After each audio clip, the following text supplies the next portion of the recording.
farmer is not. That's not true. Okay, where you've had in India, in those states where you've had land reforms, productivity has gone up much more where the people have become owners of their land. Okay? The highest rate of growth of agriculture has come in those states that had land reform. Okay. Now, whether people should leave, the question is, first of all, who am I to decide? Who are you to decide? I'm not against people being taken off agriculture for one reason.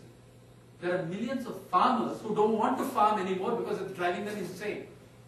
If I ask a Vidarbha farmer, do you want your son to be a farmer? He says, why do you hate me? Yeah, because he's sick. And the son doesn't want to be a farmer. He's seen his grandparents and parents slave. If you go to the towns of Minnesota and Oklahoma, you'll find many towns which are entirely senior citizen towns. The young have left. It's the 61-year-old father and the 82-year-old granddad who's doing the farming. There's no young person on that farm.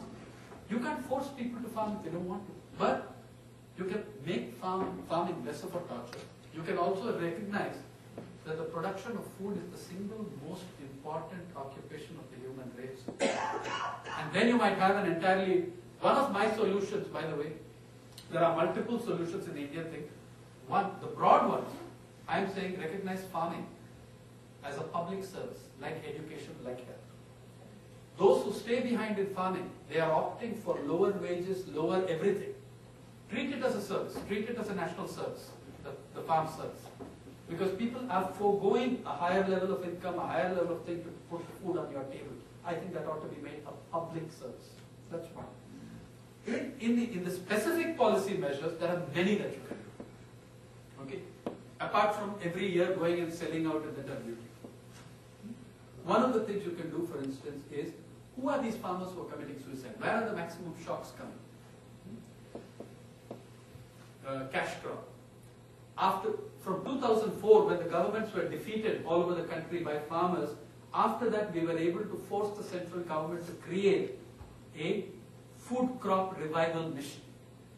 You see, a guy who's, it's wonderful. These big corporate farmers, they have hundreds of thousands of acres, and they monocrop, and they grow the same shit at the worst prices, and they ask farmers in Africa with 2 acres and in India with 1 acre, they want them to diversify.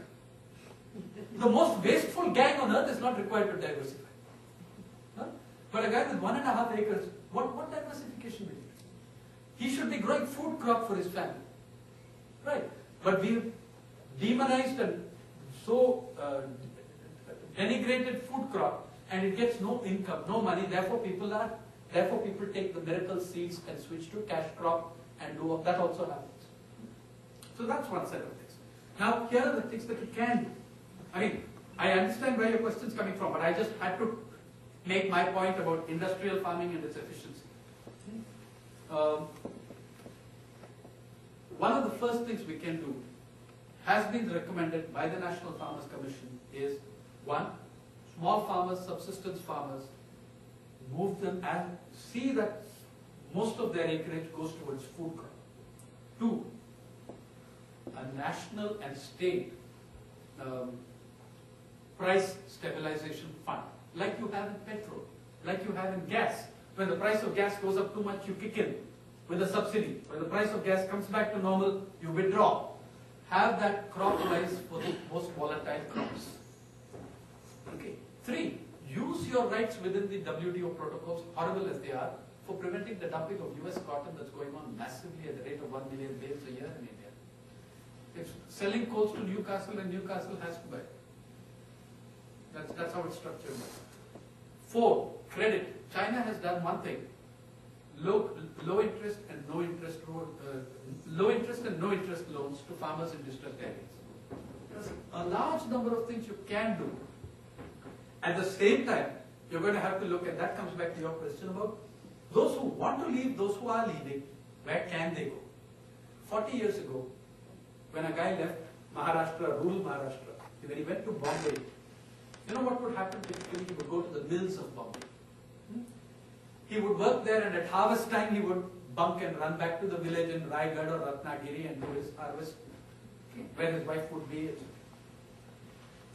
Today when he comes to Bombay, The mills are closed. The mills are real estate, and Ambani is building a 60-floor house. Okay. Today when he comes, now his wife has also come to the city. The best job, the pharmaceutical companies have gone, the big factories are closed, the engineering units are shut down, everything is gone. At best they can be your domestic servant or mine. So that's the future we're giving for them. If you look at Delhi, capital city of Delhi, there are between 100,000 and 200,000 adolescent girls from the state of Jharkhand, tribal girls, working as full-time 24-hour domestic maids. So you have, there are solutions if we want them, but we can do it. Yeah, but I think we've run totally out of time, Alka. Thank you. Thank you very much.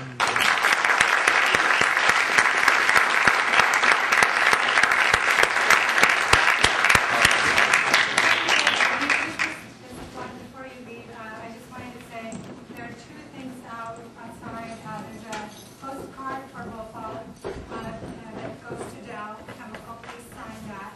And there's also a petition to the Indian government, Madhya Pradesh government for helping with the Bhopal issue. I want to thank Sainath for the riveting talk. I don't know how he keeps all those facts in his head. My head is spinning, and I'm sure the hits to the Forbes stuff, whatever site, will probably go up as we want to hear more about these billionaires.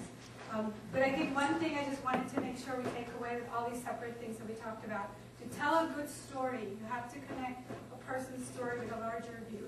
So we need more storytellers like him, and we need to start demanding that that's the kinds of stories we hear. So thank you for coming. Have a great day.